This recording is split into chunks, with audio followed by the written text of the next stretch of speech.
Hey everybody, Justin Hawkins here from Hawkins House of Horror and Triple H Exotics. Mama always said I was born on the wild side. 1 foot in the flames and the other trying to walk the line. Can't say I never saw it coming, I can see the warning signs. Mama always said I was born on the wild side. So a couple things. First off, I just want to let you guys know I have a huge surprise. Huge surprise. I am absolutely pumped. And that video hopefully will drop tonight. I'm going to try my damnedest. If not, I will get it to you tomorrow because I am so excited. Second, I want to thank everybody who has been supporting me in any way, shape, or form. It means the world to me. I know the YouTube channel, Hawkins House of Horror, I started in Missouri. I just started with it, and then I had to shut it down, move back to Pennsylvania. But I have that horror room set back up. It's like halfway set up, so it should be ready to roll within the next couple days, and I will hit the ground running with that. And of course, the Triple H Exotic YouTube channel, to go along with Hawkins House of Horror, Triple H Exotics, just got built, and I hardly have any videos on there. So I am about to start busting my ass with content for that. But I just wanted to take a quick second here to thank everybody who's been supporting me. Everybody who's been watching my content. Anybody who has watched it and shared the videos, showed somebody else, commented. Comments are huge. Please comment on my videos. Any video. You have a comment, you have a question, you have a concern, you have a problem, whatever. Comment it below. If you're passionate about what you love and we share the same passions, there's a lot of people that watch the same stuff that we do. We need to comment, talk. That's how we learn. That's how this community sticks the hell together. So many people are being ignorant and fighting. And, oh, I know this, I know that, blah, blah, blah. You don't know this. Fuck you. Fuck that. We need to stick together. Our hobby is in jeopardy day and day. So, quit acting like little bitches. Let's work together and get along. We should be here for these gorgeous reptiles, not to just be puffing your chest out and saying my dick's bigger than yours. So I'm not exactly feeling a reason for us to try throwing lead at each other. I care about my people.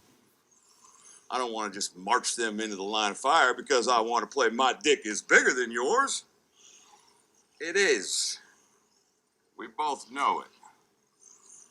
But I'm also comfortable enough to accept the fact if it wasn't. I'm certainly not going to let my people die over that shit. So that being said, thank you everybody who supports me. Let's get to it. So, you do see a lot of stupid comments all over the place. Hence, the title of this video. So, I've been seeing a lot of people arguing about feeding their reptiles, especially feeding their snakes. Saying, feeding live is horrible. If you feed live, you are a monster. It will kill your snakes. It will hurt your snakes. If you feed live, you might as well hurt your snakes yourself. Blah, blah, blah, blah, blah. Now, do I think that feeding live to your snakes is ideal to do 24/7 every feeding? Hell no. Not at all. I actually prefer, and what I do is once or twice a week, normally twice a week, get a bunch of rats live, fresh kill them humanely, and then feed them from there. Normally, I have no issues with snakes taking them like that. I have better luck with that than I have frozen thawed. Frozen thawed's good though, as long as you make sure they're heated all the way through and they're the perfect temperature, especially for those snakes with heat-seeking pits. That's a big part. I have seen people not thaw them enough. I've seen people thaw them too much. I've seen people throw them in the damn microwave and explode. So, however you're feeding, it's okay. You just need to do it correctly. There's different ways to feed. There's different ways people do it. And they're all okay as long as they're done correctly. And there's a correct way to do everything. So, if you have a snake that you have been feeding frozen thawed, and it is on a hunger strike, and I'm not talking about a ball python not eating for 3 weeks. We all know how that goes. If your ball python is not eating for 2 or 3 weeks, it's okay. Ball pythons will do that. They are known for that. But if you have a ball python that has not eaten for months and months, or you have a snake if you have a cobra that hasn't eaten for a month, if you have a snake that hasn't eaten for a long time for that species, and frozen thawed is just not cutting it, first off, hold your horses before you take that step to start the heated conversations about what you should do next and get everybody on a rant. Make sure for that species, your husbandry is on point. Now, what all factors into that? For the species you have, do you have the right size of enclosure for your species and your size of snake? Do you have the right kind of enclosure for your species and size of snake? Do you have the right kind of bedding for your species and size of snake? Have you made sure that the temperature is on point? The temp/temp range is on point for that particular snake. Have you made sure your humidity level is on point for that exact snake? If you go through these steps and you find something that was missing or you were doing wrong, that's where you need to start. You fix that. If something was, and you tweaked something to make it better, give it a little bit of time and your snake will eat.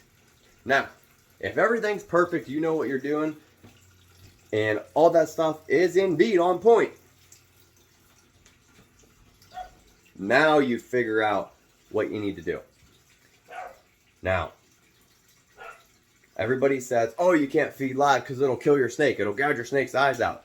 Now, a lot of the people that this has happened to, they get a big ass rat, they throw it in the cage, they say, good night, I'll see you tomorrow or I'll see you in a couple days, and they come back to a massacre.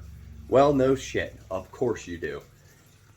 Now, if you feed live, the smaller the rats, that's perfectly fine. They're not going to hurt your snakes.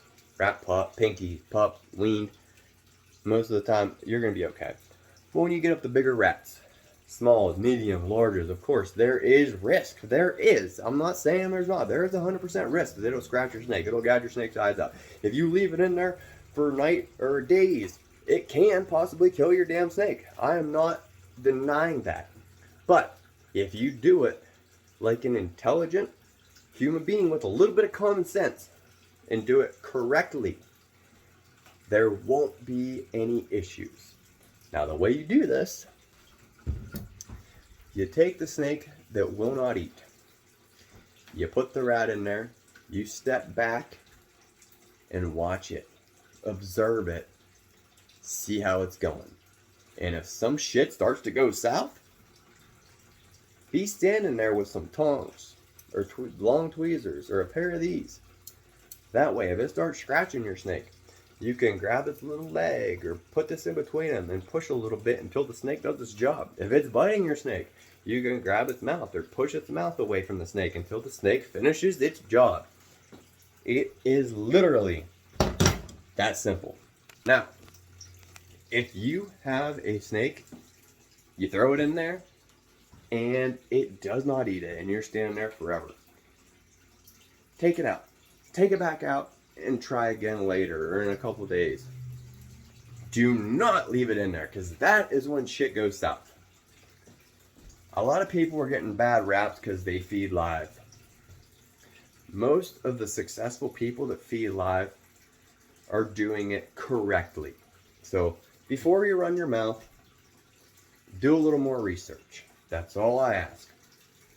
Because literally there is a lot of shit talkers in this industry, but there are people still out there that truly want to help and do the right thing and stand as a united front for our hobby.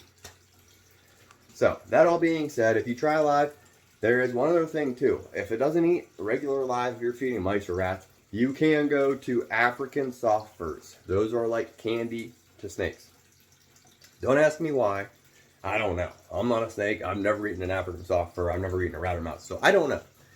But people swear by it, and I have had to do it, and it worked great. I was scared that my snake was going to get hooked on eating nothing but African soft furs. I actually had, believe it or not, one of my forest cobras, 9-foot forest cobra, was not eating.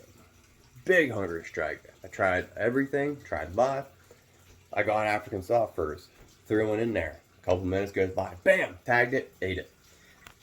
Did another African soft fur later, bam, ate it. Now I'm worried that it's going to be stuck on African soft furs because I've heard horror stories about this also. But it wasn't. Once I got him established in his new home, been here for months, finally got him eating the African soft furs. Now he's eating regular, freshly killed rats. So that's literally all it takes, is just proper guidance and common sense. So thank you guys. Please comment below if you have any questions, concerns, whatever, and be on the lookout for that next video. All right, peace out, guys.